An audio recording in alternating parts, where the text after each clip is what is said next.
Hey RC drivers, guess what time it is? It is time to wrap up phase one of our Traxxas Maxx project build, and I'm really excited about today's video because we're going to change up the styling of the truck on the outside, and then we're going to go out and drive it. This is going to be pretty cool. So let's head over to the bench. What we're going to do today, we're going to put on the blue wheelie bar option that they have for it, the blue roof skid, the blue tailgate protector, and these wheels that have a blue ring on it. It's going to look pretty sick when it's done. So let's get to work so we can go out and drive it. I've got all my parts lined up here, ready to go on the truck, and what we're going to install today are parts that really just customize the look of your truck to make it your own. They're exactly the same as what's on the truck already, just in a different color, and Traxxas offers them in a number of different colors, so you could customize it to the way you want it to look specifically. And what I did is I chose blue for the body because I think it looked pretty cool with the other orange accents that we have on the truck right now, and really all you have to do is remove the stock part and install the new part in place. And they even give you the hardware with the tailgate protector and the roof rack here. And so I'm just going to go swap these out and we'll move on to the wheelie bar.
Swapping out the body accessories was pretty easy. It was just 7 screws and you could probably have it done in under 2 minutes if you have an electric driver.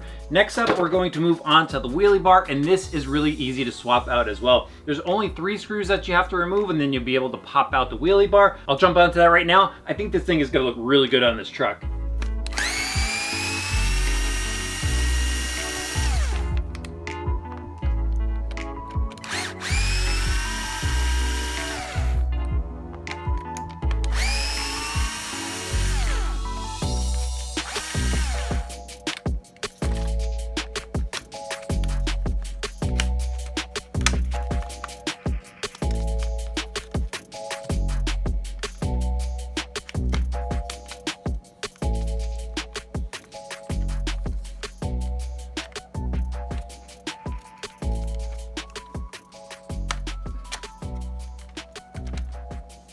Now all I have to do is bolt on my tires with my 17mm hexes. Now just a note about the tires, they are directional. They have a little rotation mark on there, so just make sure you put them on the truck correctly.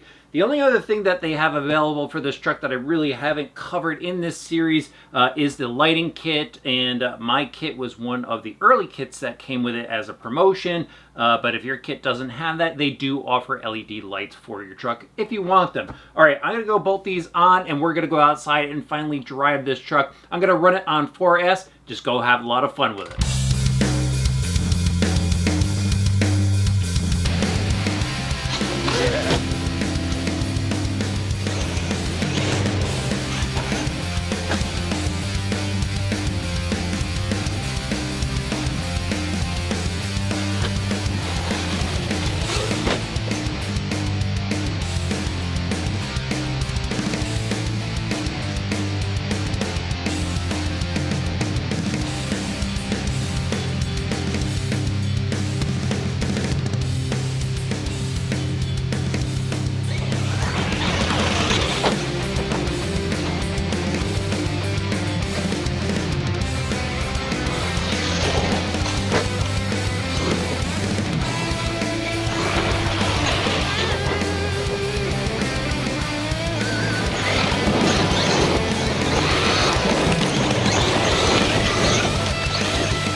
right, this is like one of everybody's favorite jumps on the track that drives RC cars here. Just floats off of it. Look at that. So smooth, this truck. Got so much rip on tap with the 4S. Look at that. Nice and easy and smooth every time. The truck almost wants to jump by itself. Watch this. Yeah. Got a few more on this jump. So smooth, so easy to correct. Look at that, cleared the drop off. Spin it back around, nice and smooth, and yep. Oh, I corrected a little too much on that one.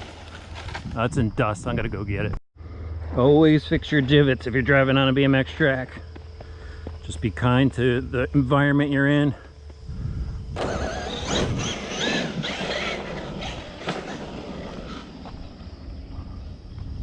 All right, here we go, another big one. Look at that. I didn't even touch the throttle after going off the lip of the jump.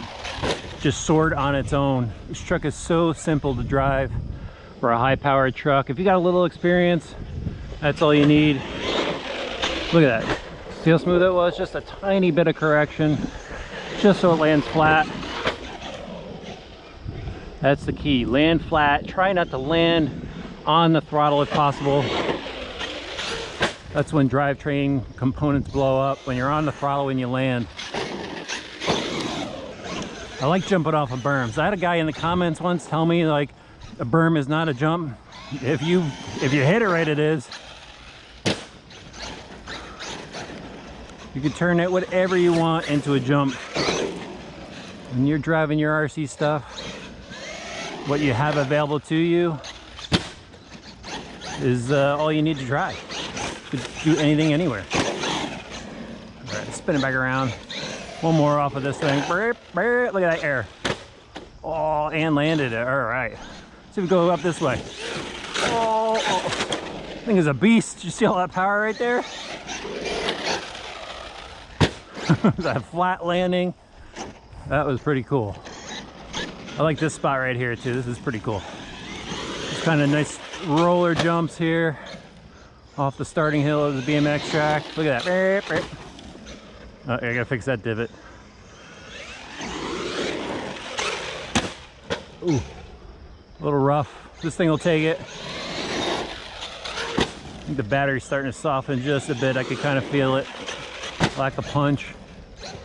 But this thing has been so rad. I've been beating it up. A little wobble from the tires. I'm gonna check that out, but no other damage so far other than the battery coming out. All right, why don't we head back to the studio and we could talk about the performance of our project build.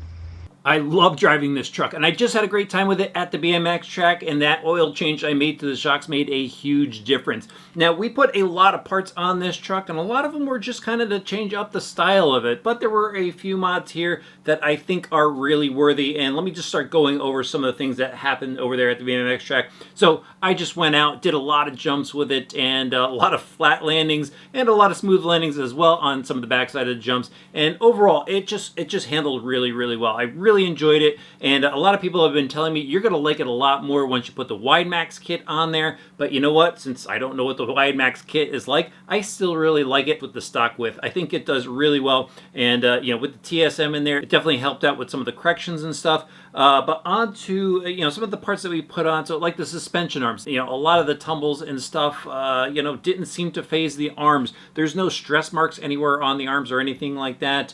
And even the aluminum parts, there's no signs of it bending. And I've seen some pictures of people bending some of the seat carriers up front, and I could see that the steering knuckles were just, you know, smashing into them. There's marks on it, but it doesn't seem like they've been phased at all. So, you know, those must be some serious wrecks. And I put this thing through a lot. I put it through some pretty decent torture to the point where the body came off once, the battery came unplugged once. So I was not easy on the truck. I don't see any problems anywhere on the truck other than, you know, the body's pretty mangled in the back, and that's kind of a known thing that, you know, when you're flipping over, you know, the back of the bed area is going to get smashed up. Oh, and I did notice that two of the tires pulled out of the bead on the rim. So those are going to have to get re-glued. That's why it was wobbling when you saw it in the action portion there. And, the rest of it seems to be fine. The things that I think, I would really recommend out of this are the steel drive shafts, the universal drive shafts, and the 17mm wheel hexes. And, they are just going to hold up a lot better to more power. And some people say, well, those should have come on the truck from the start. Well, this is a truck that you could run anywhere from 2S to 4S on it. So, on 2S, the stocks are going to be fine. On 3S, the stock drive shafts are probably also going to be fine. On 4S, that's when things start to get questionable on it, and you should really go over to those steel universals and, like I said, the 17mm wheel hexes. Other things that I would really recommend that you get, I don't know. Maybe the shock caps, those seem to be holding up fine. I did see somebody said that the ball came out of theirs, and that hasn't happened yet through all the battery packs that I've run on this, and I'm going to continue to run it. So, in phase 2 of this video segment, I'll let you know if anything happens there. But so far, so good. The shock caps are in place.